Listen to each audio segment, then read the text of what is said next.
आज हम अपने रिसोल्यूशन का चैप्टर नंबर 2 बोली का अध्ययन करेंगे। बोली एक लड़की की कहानी है जो कि जिसके चेहरे पर चेचक के दाग है, वह अकलाती है। उसके पिताजी उसे विद्यालय भेजने के बारे में कहते हैं, जहाँ पर वह कोने में बैठ जाती है तथा चारों ओर डर कर देखती है।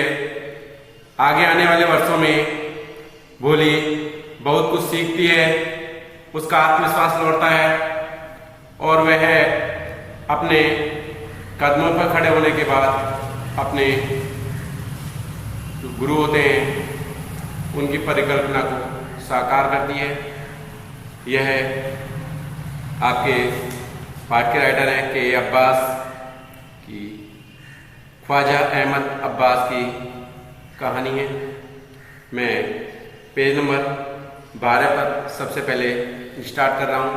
जय इस कविता का छोटा लेखक के बारे में और कहानी के बारे में सारांश है। और ये ग्लोसरी आपके सामने सिंपल एंड सीधी सादी स्टमर्ड, अकलाना, मिमिक्र, नकल करना, ब्राइडग्रूम, दूल्हा, मैटर, उलझे हुए, स्केटेड, आलती पालती, ऑर्कड, फलों का बाग, स्क्वायर, तेजी से दौड़ी, नॉडेड, आंखी मुद्रा में सिर हिलाना, एस्टोनिश्ड, आश्चर्य।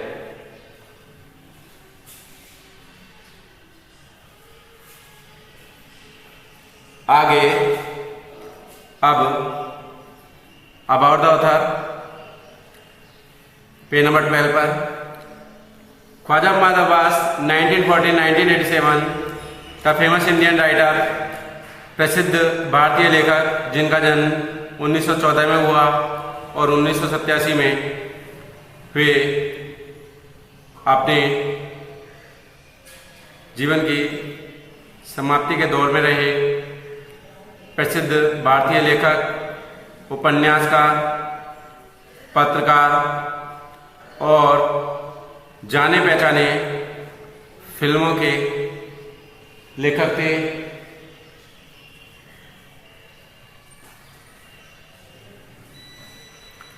Abbas first published article, Abbas का सबसे पहला लेख लिखा हुआ था इन ए चिल्ड्रंस मैगजीन एंटाइल्ड फूल, एक बच्चों की पत्र पत्रिका फूल में। Abbas was awarded Padma Shri by the government of India 1969। Abbas को पद्मश्री के पुरस्कार से नवाजा गया भारतीय सरकार के द्वारा 1969 में। About the story, a little girl बोली has smallpox marks on her face and she stammers। एक छोटी लड़की बोली जिसके चेहरे पर चेचक के दाग थे और वह अक्सर हकलाया करती थी। Her father sent her to school where she sits in a corner। उसके पिताजी उसे विद्यालय भेजते थे जहाँ वह एक कोने में बैठा करती थी। And looks around with fear, और वह चारों ओर डर कर देखती थी। The teacher encourage her to speak. उसकी अध्यापिका ने उसे बोलने के लिए आगे बढ़ाया। Over the years Bholi had learn a lot. Bhole बहुत अधिक शिक्षित हुई, सीखी and also gained a lot of confident, और धीरे धीरे उसने अपने आत्मविश्वास में बढ़ोतरी करी। When Vishambar's demanded money to Bholi's father for marrying. जब विशंबरनाथ ने भोली के पिताजी से शादी के लिए कुछ धन की मांग करी, शी रिफ्यूज्ड, उसने मना कर दिया। सच ए ग्रीडी पर्सन, और कहा वह एक लालची व्यक्तित्व है। And decided to teach in the school, और विद्यालय में पढ़ने के लिए निश्चय किया। Where she herself had studies, जहाँ उसने स्वयं ने अध्ययन प्राप्त किया था। अब अपन पाठ की शुरुआत करेंगे पेज नंबर 6 पर से।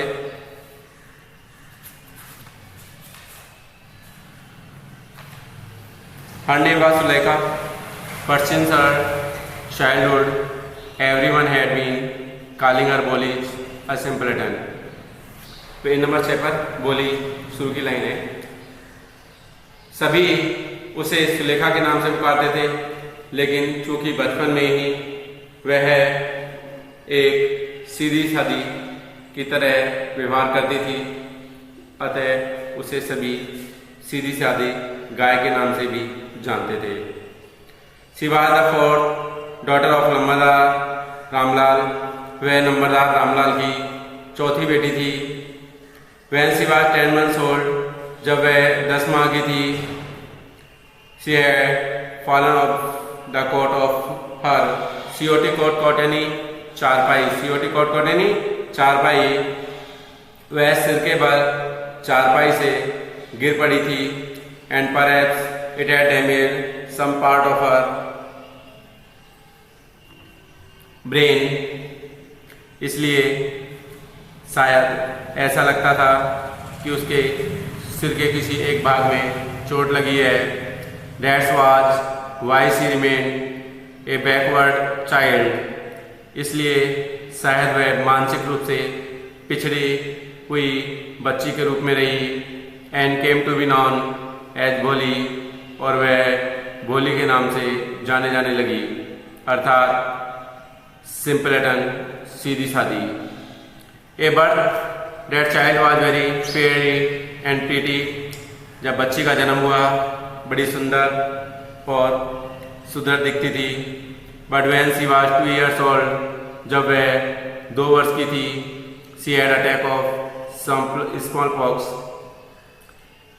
जब वह 2 वर्ष की थी उसे चेचक हो गया। Only the eyes was saved, सिर्फ उसकी आंखें ही बची थी। But the entire body was permanent disfigured by deep black pock marks,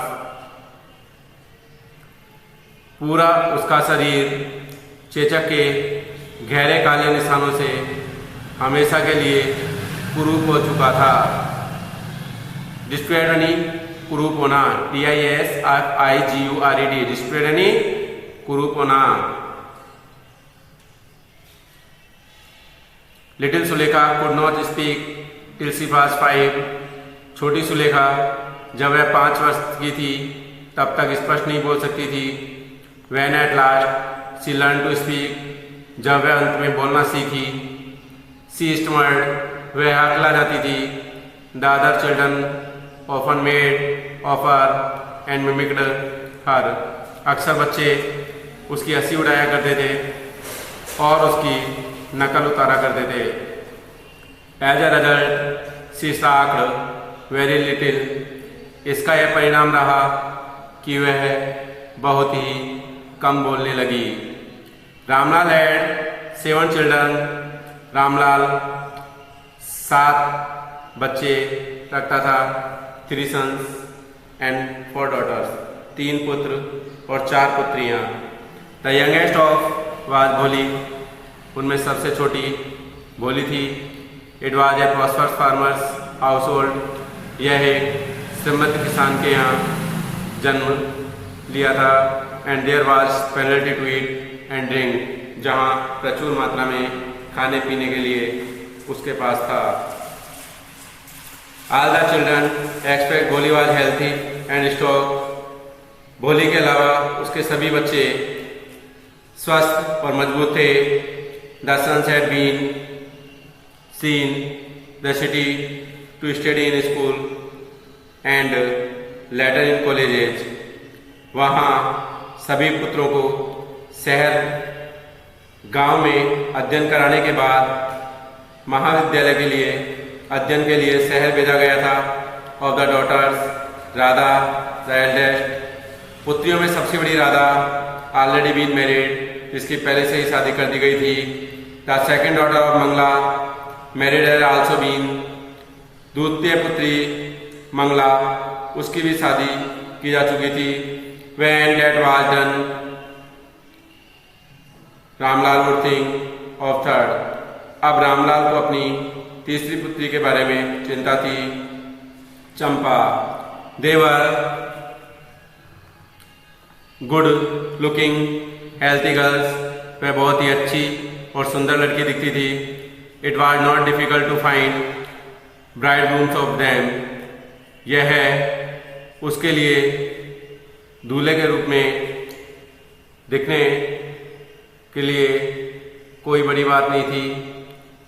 उनके लिए लड़का ढूंढना कोई बड़ी बात नहीं थी। But Ramlal was worried about भोली, लेकिन रामलाल अक्सर अपनी चौथी पुत्री, उस अंतिम पुत्री अर्थात भोली के बारे में अधिक चिंतित था। She had neither good looks और इंटेलिजेंसी, वह ना ही अच्छी दिखती थी और ना ही बुद्धिमान थी। Bholi was 7 years old when Mangala was married, Bholi की उम्र 7 वर्ष थी जब मंगला की शादी की गई। The same year a primary school for girls was open in the village, इसी वर्ष वहाँ प्राथमिक विद्यालय गांव के अंदर लड़कियों के लिए खोला गया था। The tahsildar sahib came to perform its open ceremony, यहाँ इसके खुलने के समारोह के लिए तहसीलदार साहब यहाँ समारोह में आए थे। ही सेड टू रामलाल, उन्होंने रामलाल से कहा, एज ए रेवेन्यू ऑफिसर, एक आधिकारिक तौर पर, you are the representative of government in the village, आप यहाँ गांव के सबसे पहले प्रतिनिधि हो और so you must set an example, अतः आपको एक सबके सामने उदाहरण बनना चाहिए। You must your daughter to school, तुम्हें तुम्हारी पुत्री को स्कूल में भेजकर सभी गांव वालों के लिए एक अच्छा उदाहरण बनना चाहिए। The night when Ramlal consult his wife, रात्रि के समय जब रामलाल अपनी पत्नी से विचार विमर्श कर रहा था, she cried, are you crazy, उसने कहा, क्या तुम पागल हो गए हो? If girls were school who will marry them, यदि हम लड़की को स्कूल भेजते हैं तो उससे शादी कौन करेगा? But Ramlal had not the courage to disobey the tehsildar, लेकिन रामलाल में तहसीलदार की अनज्ञा करने का साहस नहीं था। At last his wife said, तभी अंत में उसकी पत्नी ने कहा, I will you what to do, मैं इसमें क्या कर सकती हूँ? सेंड भोली टू स्कूल, भोली को स्कूल भेजने के लिए। As it is there is a little chance of her get married, वहाँ एक छोटा अवसर उसे शादी के लिए प्राप्त हो सकता है। With her ugly face and lack of sense, उसका भद्दा चेहरा और मस्तिष्क में कमी। Let the teachers at school worry about it, उसके अध्यापक भी तो उसके बारे में चिंतित होंगे। The next day Ramlal caught Bholi by the hand and said, अगले दिन रामलाल भोली की उंगली पकड़कर कहा, कम विथ मी, मेरे साथ आओ, I will take you to school, मैं तुम्हें स्कूल लेके जाऊंगा। भोली वाज फ्रेंटेड, भोली भयभीत थी। She did not know what school was like, वह यह नहीं जानती थी स्कूल किस तरह का होता है। She remembered how a few days ago their old cow, सिर्फ उसे याद था तो कुछ ही दिन पहले की घटना उसकी देयर ओल्ड काउ, उनकी एक वृद्ध गाय थी Lakshmi, had been turned outside the house और सोल्ड, उसे घर से बाहर ले जाया गया था और बेच दिया गया था। नो नो नो नो, नहीं नहीं, शी शाउटेड इन टेरर वह भय के कारण चिल्लाई and put her hand away from father's grip.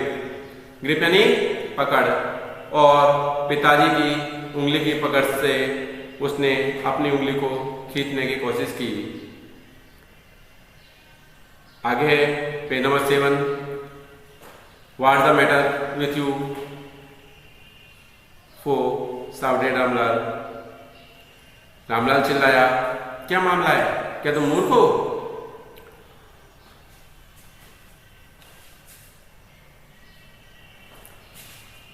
यहां से आगे अपन अध्ययन कल करेंगे। आज इतना ही। कल अपन पेज नंबर 7 के बारे में अध्ययन करेंगे।